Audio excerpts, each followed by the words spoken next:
destination unknown, known, known, known, known.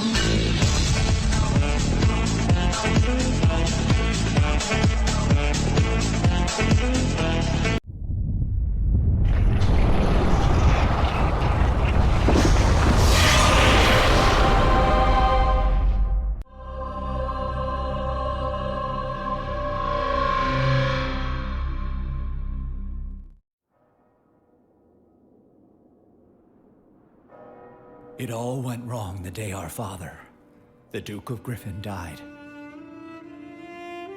Irina was sold to a cruel lord, Sandor, forced into exile, and Kirill lost his soul. Father's death was not an accident.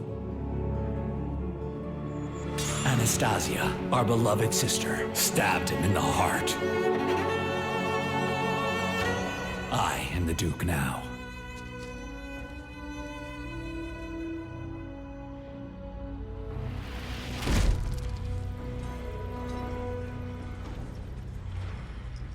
And I am alone.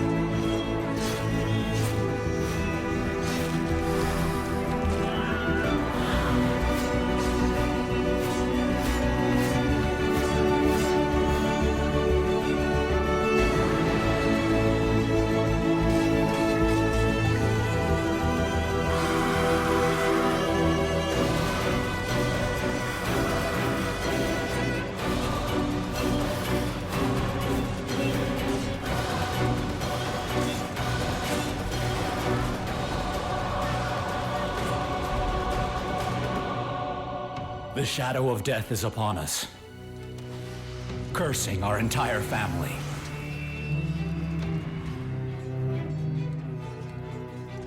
Pitting brother against sister. But our struggle is just a single drop in a chalice of tears and blood. An ancient storm is rising. Ciao a tutti Federali e ben ritrovati con questo nuovo progetto poi alla fine, che avevo già annunciato nello scorso vlog che ho fatto. Parliamo di Might and Magic Dual Champion, è un giochino di carte collezionabili molto carino che mi piace molto. Riprende un pochettino diciamo il principio di Hearthstone, ovvero abbiamo un eroe, non è come gli altri giochi di carte, come magari Eredan che sai i tre PG che hanno volta morti e finita la partita.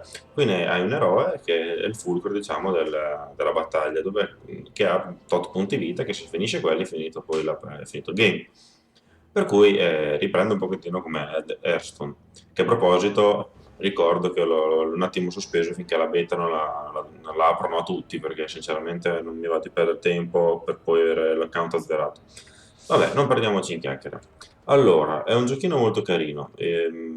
Parto a descrivervi un po', questo è un po' un tutorial, diciamo, vi spiego un pochettino come funziona, poi dopo pensavo di ogni giorno, quando faccio una partita, di registrarla e come va la posto sul canale. Così magari si può parlare di strategie. Io adesso ho un paio di mazzi che ho preso con i sigilli blu, che adesso vi spiego tutto quanto, non vi preoccupate. E chiaramente bisogna giocarci molto per sbloccare più mazzi e più carte, però vedete un po' come cresco all'interno di questo gioco. Se vi va io faccio fare così, poi dopo ditemi voi. Allora, cominciamo a spiegarvi come funziona. Come tutti i giochi di carte ci sono dei semi, fazioni, rami, chiamiamoli come vi pare. Qui si chiamano fazioni. Quando voi cominciate il gioco ci sono tre fazioni disponibili, ovvero il rifugio, la roccaforte e la necropoli. Adesso vi spiego un attimo come funziona, cioè qual è il principio di questi tre mazzi, in modo tale che se volete cominciare avete comunque un'idea di su che base su che base giocano, insomma. Abbiamo il rifugio che praticamente se avete giocato già a Magic rispecchia un pochettino le carte bianche, ovvero il mazzo che cura le proprie creature, cura il proprio eroe, tende a resistere nelle prime fasi di gioco e poi successivamente scaglia potenti magie per liberare il campo e finire il game. Questo è un po' il principio, quindi è un mazzo molto da late game. Poi abbiamo invece la roccaforte che rispecchia un po' il mazzo rosso, diciamo, di Magic, che sono comunque mazzi generalmente con uno stile molto agro, nel senso che tende nelle prime fasi, cioè a vincere la partita nei primi turni di gioco, circa. Comunque nel game non tiene poi botta perché c'è creature con basso difesa però alto attacco, con costo basso, in modo tale che fanno molto danno nelle prime fasi, però dopo avendo poca difesa, c'è poca vita, sono counterizzabili benissimo da qualsiasi magia e quindi non tengono più dopo il mazzo avversario. Mentre invece la necropoli, secondo me, è quello un pochettino più equilibrato perché è una via di mezzo. Può tenere botta entrambe, perché c'è creature che comunque, c'è sia creature che costano poco e comunque sono efficaci, ma anche creature buone nel late game, è molto versatile come strategia. Nel senso che comunque ha un buon controllo delle creature e ha anche dei potenziamenti per le vostre creature, quindi per tenere testa poi il late game. E per cui comunque io ho scelto appunto Necropoli perché poi rispecchia un po' i non morti, ma ho sempre avuto un debole per queste razze, perché comunque in ogni caso ci sono sempre anche qui elfi non morti che ammazzi, perché tanto in tutti i giochi di questo genere tornano fuori sempre le stesse razze. E quindi niente, poi ci sono queste altre fazioni, che questa è l'Accademia, che è quella nuova, che è uscita da poco, e poi ci sono le altre, che c'è l'Inferno, c'è il Santuario, e c'è questo qua invece che sono i neutrali. Ogni fazione ha le sue carte, quindi le sue fortune e le sue carte, mentre invece il neutrale è quello che può essere utilizzato da tutti. Poi quello che vedete qua sotto, le scuole di magia, cioè è quello che caratterizza gli incantesimi. Ogni eroe cioè ogni fazione ha diversi eroi ed ogni eroe ha diverse scuole di magie e a seconda della scuola di magia che possiede può utilizzare gli incantesimi di quella scuola di magia. Per cui la strategia va scelto un eroe anche in base a che strategia voi volete fare in funzione di questi incantesimi qua. Abbiamo la scuola di magia acqua, terra, primarie, fuoco, luce, aria e oscurità. Io vi posso dire quelli che ho un po' visto nel gioco che utilizzo io. Quelli che utilizzo io sono terra, primarie e oscurità. E ho utilizzato anche quelle di acqua, quindi so bene o male cosa fanno. E ve le provo a spiegare per quello che so. Quelle acqua potenziano le creature, danno attacco e le proteggono, diciamo, dagli attacchi delle creature avversarie, mobilizzandole per un turno o per più, dopo dipende anche dalle carte incantesimo. E quindi è un po' un gioco basato sul potenziamento. Abbiamo invece quelle di terra, che è quelle che utilizzo adesso, che sono molto buone, c'è incantesimi che rigenerano la vita delle creature ogni turno, c'ha incantesimi che non fanno in modo che non te le possano ciupare, con i controlli creature e quant'altro, hanno carte che aggiungono veleno, protezioni di massa delle creature e quant'altro, molto, molto forte come elemento. Mi piace molto, infatti lo gioco. Abbiamo le primarie invece che è molto particolare questo come incantesimi, sono tutti incantesimi un po' che tendono a dare fastidio all'avversario, ovvero paralizzano, no, sì, mi sembra che siano delle primarie, non mi ricordo se è primaria o oscurità, che paralizzano, no, mi sa che è l'oscurità, che incantano la creatura, fa danno al proprio eroe, cioè incanti la creatura avversaria e fa danno all'eroe proprio, oppure carte che vanno a spostare le creature di posizione, dopo vedremo come, perché ci sono le posizioni nel campo, comunque cose che danno molto fastidio. Io non ne ho tanti di incantesimi, distruggono gli altri incantesimi, fanno usare gli incantesimi della mano avversaria, molto utile, sono gli scarti, eccetera. L'oscurità è molto invece controllo creature, ovvero distruggi creatura, controlla creatura, se fai danno alla creatura la distruggi, incantesimi di questo genere qua. È molto forte. Questi due elementi, cioè questi tre elementi messi insieme hanno un buon controllo del campo. E poi invece ho visto un pochettino incantesimi di queste del fuoco che chiaramente prende molto di mira, fa molto danno alle creature, serve appunto per controllare anche quello del campo dalle creature, molto forte. La luce è uguale, oltre che curare penso che sia a cure che attacco, e altro non lo so, perché non ho mai giocato a questa scuola di magia. E l'aria invece che c'è anche questo controllo area, fa danni ad aria, non fa attaccare, un po' come l'acqua, sono un po' due elementi che controllano diciamo, gli attacchi delle creature avversarie. E quindi nulla, si basa la strategia su queste due parti qua, fazioni e scuola di magie. Poi i tipi di carte che avremo. Allora, l'eroe è praticamente quello che dà la base della strategia del mazzo, è la carta più importante che ha il tuo mazzo praticamente, quello che ha i punti vita che si scalano a 0 perdi. Ogni eroe ha le sue scuole di magie, ad esempio questo ha la primaria e l'oscurità, per dire, questo ha la luce e il fuoco, questo c'ha la terra e il fuoco, e a seconda di quello dopo vi costruite una strategia. Alcuni hanno delle abilità in più, oltre alle classiche aumenta la statistica e uno prendi la carta, altri hanno come quelle di base, tipo questo, cioè solamente prendi la carta e aumenti le statistiche, però hanno più statistiche di base. Dipende, ci sono molti tipi di eroe e ogni eroe va bene con una strategia, quindi bisogna vedere un attimo cosa uno vuole fare. E a seconda di questo dopo abbiamo vabbè, gli eventi, praticamente sono carte, che ce ne devono essere minimo 8 in un mazzo, che praticamente sono carte che a rotazione ogni turno cambiano e ti danno, si possono utilizzare sia te che l'avversario, ovvero tu metti delle carte, l'avversario mette delle carte, si mischiano e ogni turno cambiano e si possono utilizzare durante la partita. Hanno dei costi chiaramente, tipo no, questo non ha dei costi, questo costa 0, questo costa 1 per utilizzarlo, questo 2, questo 3 e così via. E sono molto utili, bisogna che anche questi qui vengano messi con un criterio sempre in funzione della strategia che si vuole adottare. Creature ovviamente sono la parte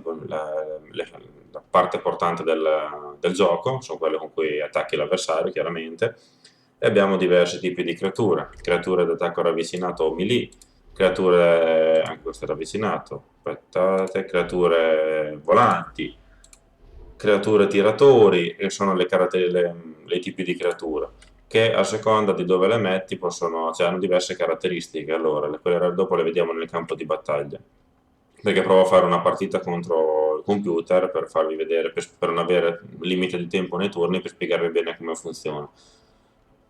E quindi alcune creature hanno solo attacco, come questo qui, attacco difesa. Ah, beh, scusate. Qui in alto avrete il costo della statistica che necessitano per poter essere giocate, tipo lui vuole forza 1, per dire, anche lui, questo invece vuole forza 1, abilità magica 1, e quindi così. Queste sono le statistiche che deve avere il personaggio per poterle utilizzare, per poterle evocare. Qua in alto sono il costo in risorse, quindi va da 1, 2, 3, 4, 5, 6, eccetera. Questa costa 2, questa costa 1, eccetera. Qua sotto invece abbiamo il valore di attacco, il valore di contrattacco e il valore di punti vita. Praticamente con questo è l'attacco, se lui attacca nel mio turno si prende ad esempio questo valore qua, quindi lui farebbe 2 danni se attacco. Se viene attaccata, a meno che l'avversario non ha immunità al contrattacco, quando viene attaccato lui fa un danno di rimando. E mi sembra abbastanza semplice da capire. E questi sono i punti vita che ha, quindi arrivati a 0 la creatura muore. Questa ne ha 2 per dire, poi c'è chi ne ha 3, chi ne ha 4, chi ne ha 5, chi ne ha 6 e così via. E questo è di base, poi dopo ogni creatura ha le sue abilità e dopo le abilità le vedremo poi mano a mano che giocheremo, però inutile che adesso ve le sto a spiegare tutte. Più che altro è importante il tipo di creatura, tiratori, volanti e ravvicinati. Sono i tre tipi che i tiratori vanno messi nella linea dietro, i ravvicinati vanno messi nella linea davanti e i volanti possono essere messi avanti e dietro. Fine. Poi, incantesimi, come vi ho già spiegato prima, ci sono diversi tipi di incantesimi, ogni incantesimo ha la sua scuola di magia e l'eroe deve avere quella scuola di magia per poterli padroneggiare. E questi vanno messi in base alla propria strategia. Tutto qua. Le fortune. Le fortune sono invece praticamente tengono sempre conto di questo valore qui che non mi ricordo il cazzo di valore come si chiami, che praticamente non sono degli aiuti che hanno, cioè non so come chiamarli perché non fanno parte, non sono né incantesimi né altro. Si chiamano fortune. E ogni fazione ha le sue, e ce ne sono anche di fortune neutrali, come ad esempio queste. E che queste vanno inserite a seconda della propria strategia che si vuole adottare. Cosa che faccio notare quando costruite un mazzo, state attenti ai valori qua, perché se mettete fortune con valore molto alto, mettete incantesimi con valore molto alto del requisito che deve avere l'eroe, e mettete creature con valore molto alto per il loro requisito che deve farne mettere l'eroe, voi tenete conto che l'eroe ogni turno aggiunge un livello di questo al massimo, per cui bisogna stare molto attenti, ma questo poi lo vedremo più avanti, man mano che mi vedete giocare capirete anche voi. E quindi niente, abbiamo eroe, eventi, creature, incantesimi e fortune. Un mazzo deve avere 50 carte tra creature, incantesimi e fortune, almeno 8 eventi e almeno un eroe. Questi sono i valori minimi. Poi potete mettere anche 100 carte, o non so quanto è il massimo, mi sembra 100, che potete mettere, ma non vi conviene, come sempre, perché io infatti ne tengo il minimo, perché sennò dopo magari le carte che mi servono tardano sempre di più ad andare. Ok, adesso proviamo a utilizzare il mio mazzo Poison Deck, che vabbè, adesso non ve lo spiego perché ve lo faccio vedere in game, facciamo prima, così almeno andiamo subito a livello pratico nello spiegarvi come funziona. Allenamento versus IA, abbiamo già il mio Poison Deck e combattiamo. Allora, praticamente quando cominciate vi fa vedere la mano, questo è il cosiddetto mulligan che c'era anche nelle Magic.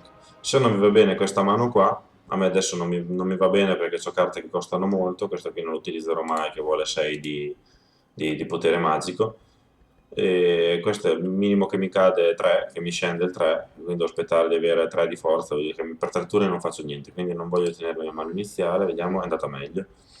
Ok, allora, vediamo un po'. Adesso vi spiego, qui è il vostro eroe, qui c'è l'eroe avversario, in campo abbiamo qua dove ci teniamo il mazzo, qua abbiamo lo scarto, questa è la riga secondaria dove vanno i tiratori e le creature volanti, questa è la riga primaria dove vanno i ravvicinati e i volanti. In questi spazi qua praticamente sono gli incanta colonna che vanno qua sopra, quando faccio un incantesimo che incanta la colonna viene posizionato qua e ti incanta tutta la colonna, qui incanta questa colonna qui. Qua invece abbiamo gli incantesimi per le righe, quindi se metto un incantesimo qua mi incanta tutta la riga qua, se metto qui mi incanta questa, se metto qua mi incanta questa e così via. Questo è il posto per gli incantesimi invece quelli permanenti, che praticamente fanno a tutto, o ai nemici o a te, comunque hanno degli effetti ma rimangono qui permanenti o per un turno, che non incantano nulla né righe né colonne ma incantano tutto o comunque hanno degli effetti loro.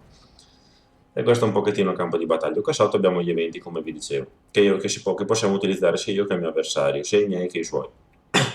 Allora, ogni turno abbiamo un punto che può utilizzare l'eroe, con un punto puoi o aumentare la forza, o aumentare il potere magico, o aumentare la fortuna, o prendere una carta spendendo una risorsa, queste sono le risorse che è l'equivalente del mana, diciamo, o io ho un'abilità speciale che con 4 distruggo la creatura con un contatore. Che non so se è un contatore a parte o un contatore veleno. Io comunque qui utilizzo il veleno, quindi io avveleno, metto un contatore veleno e poi dopo la distruggo. Per cui partiamo subito. Allora, io nel mio turno non voglio giocare carte perché voglio utilizzare questo evento qua, ovvero che mi dà la... Visto che dopo le altre carte scendono con 3, vediamo lui come gioca, io intanto mi prendo una carta con l'evento, aumento di 1 la forza e passo il turno. Lui aumenta la magia e mette giusto i fastidiosi bagagli che parano un danno guardia ravvicinata, che parano praticamente un danno da creature ravvicinate. Io ho pescato una carta che adesso non mi serve, intanto aumento di 1 la forza di nuovo e mi gioco questo per pararmi da eventuali danni. Visto che me ne avanza uno, per evitare che lui magari lui c'ha il potere della luce, per evitare che lui mi colpisca con qualche incantesimo la mia creatura, visto che tanto non posso giocare nulla, questo mi costa 1, fino al turno successivo la creatura bersaglio non può essere presa di mira, io lo utilizzo, tanto sarebbe una risorsa che andava buttata.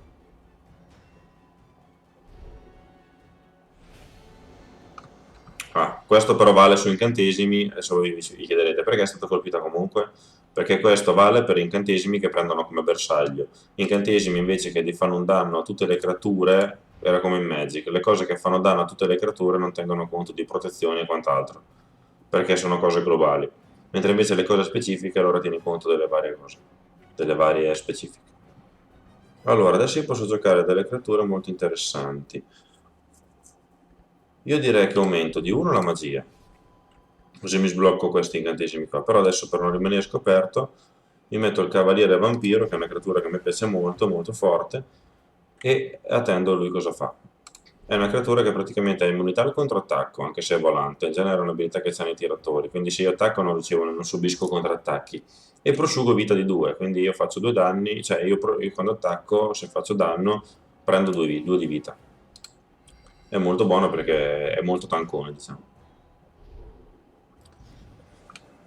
Una cosa che mi sono scordato di dirvi è che praticamente in un turno con una creatura voi potete o attaccare o spostarla dove volete. E quindi questo dà molto modo di fare molte strategie anche questo, cioè le spostate, tipo ad esempio adesso potrei metterla qui per evitare che mi faccia 3 danni al mio eroe, perché adesso qui se ha campo libero può attaccarmi direttamente l'eroe. Se invece ci sono delle creature davanti devo prima attaccare la creatura. Allora, io adesso farei così. Aumento di 1 la magia. Gli distruggo la creatura con questo incantesimo che a me piace molto. Distrugge la creatura bersaglio con costo 4 che è molto buono. Che mi dà molto fastidioso un 3-2-5. Attacco 3, contrattacco 2 e 5 di vita. E attacco il suo eroe. E poi passo il turno. Sto cercando di fare un deck abbastanza controllo. Lui adesso mi fa 3 danni per 2. Si vede che c'è carte da buttare, sfortuna. Vabbè, il computer è molto nabbo comunque, per questo che l'ho scelto come tutorial. Ok, adesso io mi faccio una bella giocata, vediamo un pochettino. Ho 3-2-5, mi metto una difesa, che mi piace molto questo, praticamente è uno 0-1, non può attaccare, però ha 5 di vita, scende con 2, rigenerazione di 1. All'inizio del mio turno prende 1 di vita, cosa molto carina, per difenderti la linea. E poi gioco questo incantesimo qua, che praticamente tutte le mie creature tutte le creature alleate ricevono rigenerazione pari 1 ed è permanente, quindi va sempre. Allora, in questo momento a me mi serve, porto a 5 la magia, perché comunque al prossimo turno vedo, visto che adesso non posso giocare più niente, al prossimo turno vedo se aumentare la magia e usare questa che è molto forte, che prende il controllo di un'unità avversaria e la metto nel mio campo, o se ho bisogno di mettere creature forti, aggiungo 1 e metto la creatura forte. Quindi bisogna tenere molto, è molto importante questi valori qua, bisogna sempre metterli sia quando costruisci il mazzo, sia quando giochi, bisogna tenerne in considerazione.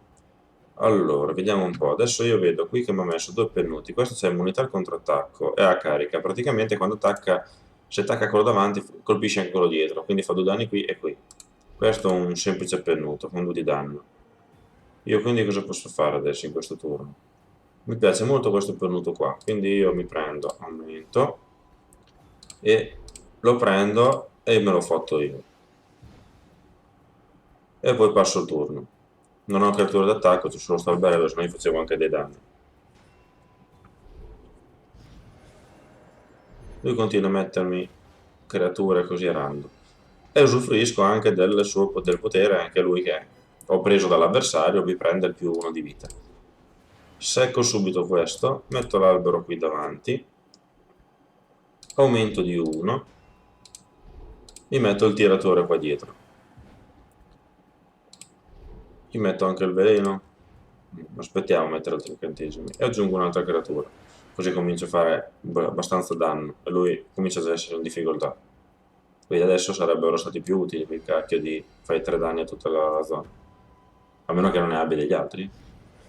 Questo lo odio del mazzo solo, del mazzo bianco. Praticamente da cura 3 all'inizio della tua fase di rifornimento, cura un danno pari a 3 a tutte le creature alleate adiacenti. Ma io adesso la secco subito. Uso questo incantesimo che praticamente incanta una creatura permanente, quando prende qualsiasi fonte di danno la distruggo. Quindi io incanto questa, lo attacco, se ha del contrattacco non mi contrattacca, il che è molto buono. Poi metto un segnalino veleno su di questo e gli faccio 3 danni. I segnalini veleno come funzionano? Praticamente all'inizio della fase del prossimo turno dell'avversario prende un danno, quindi praticamente è come se io avessi 3 più 1, 4. Tutto qua. Poi mi sposto la creatura volante qua, ne metto un'altra qua, perché mi serve, questi sono molto buoni perché hanno infezione 1, quindi mettono un segnalino molto, molto sinergica con questa carta qua.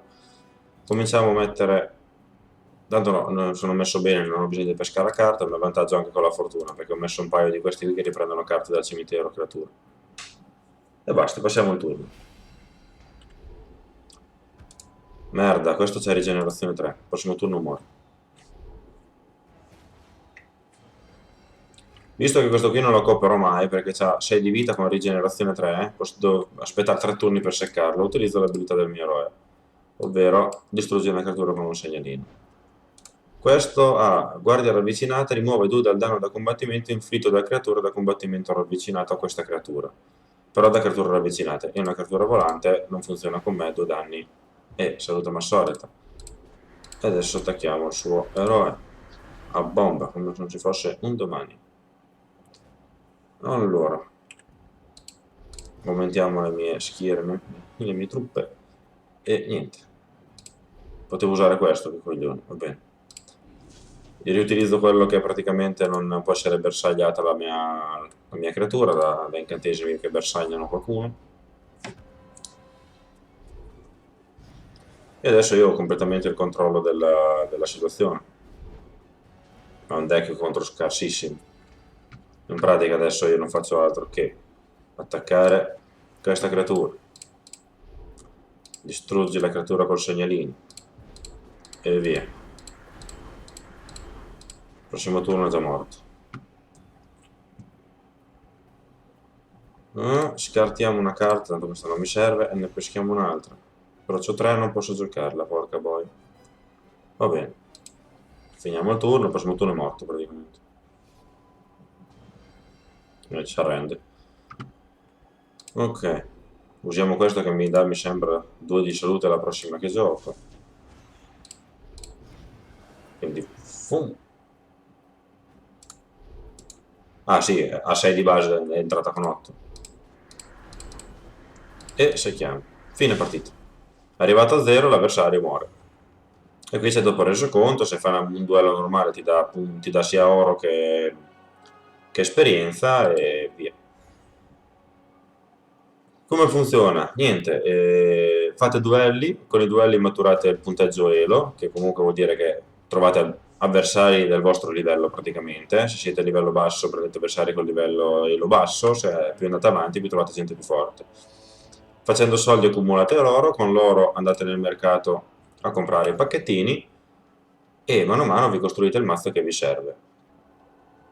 Ecco qua, potete comprare con l'oro i pacchettini a seconda della serie. Io vi consiglio, prima di fare questi acquisti qua, vedete che mazzo, studiatevi prima un po', ci sono diversi siti dove ci sono tutte le varie elenchi di carte eccetera, studiatevi un attimino che tipo di mazzo volete fare prima di comprare qualsiasi cosa, dopodiché vi comprate i pacchettini di quella serie lì, se avete interesse a prendere quelle carte lì. Quando fate il tutorial arrivate a diversi scudini azzurri, questi vengono dati o con tutta la parte di tutorial iniziale, e dopo ogni volta che salite di livello, questo è il livello, questa è l'esperienza, salite di livello vi dà 10.000 di oro e tot scudini. Oppure se fate ogni giorno avete il premio giornaliero che se lo accumulate fino al 7° giorno anche lì vi dà degli scudini.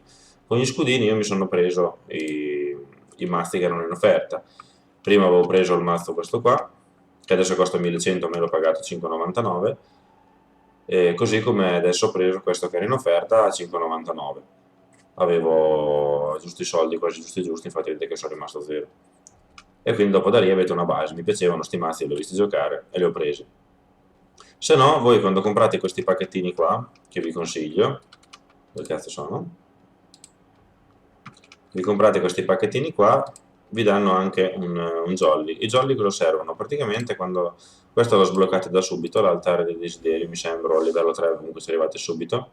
Se volete delle carte ben precise, le potete prendere qui con il costo di jolly che è indicato qua, tipo queste, comunazze ne basta uno per dire. Più diventano forti e più ne vogliono. Gli eroi arrivano anche a costarne 8, 20, dipende poi da quello che dell'eroe se è forte o no. A livello 5 sbloccherete la fossa infernale. La fossa infernale praticamente non fate altro che sacrificare le creature, cioè delle carte, per esempio, per dire delle cartacce così, e aumentate di percentuale per avere speranza facendo questo sacrificio di ottenere la carta che è indicata qua. E comunque serve perché man mano che mettete le carte aumenti, questo qui è l'oro che guadagnate con il sacrificio, quindi se avete delle carte che non vi servono potete sacrificarle in modo tale da aumentare il vostro oro e prendere gli altri pacchettini per avere speranza di trovare le carte che poi vi serviranno. La carta è questa: fino al turno prossimo il tuo eroe e tutte le creature alleate ricevono uno scudo magico. Figa, però 4 di costo, 4 di fortuna, da me non ci starà mai. Va bene, Pederoli. Questo è quanto per quanto riguarda il primo tutorial, spero di essere stato abbastanza chiaro.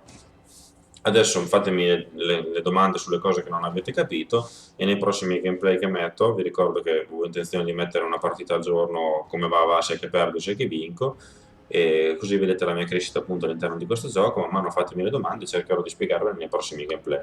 Ditemi cosa ne pensate anche di questo gioco, a me piace molto, mi sto abbastanza infognando, per cui insieme a Eredan e Hearthstone, quando diventerà una beta normale, saranno i miei tre giochi che porterò avanti come giochi di carte collezionabili all'interno del mio canale. Datemi i vostri pareri, i vostri consigli, come sempre, che li tengo sempre conto, per cui vi ringrazio per l'attenzione e ci vediamo alla prossima. Ciao a tutti, Pietroli!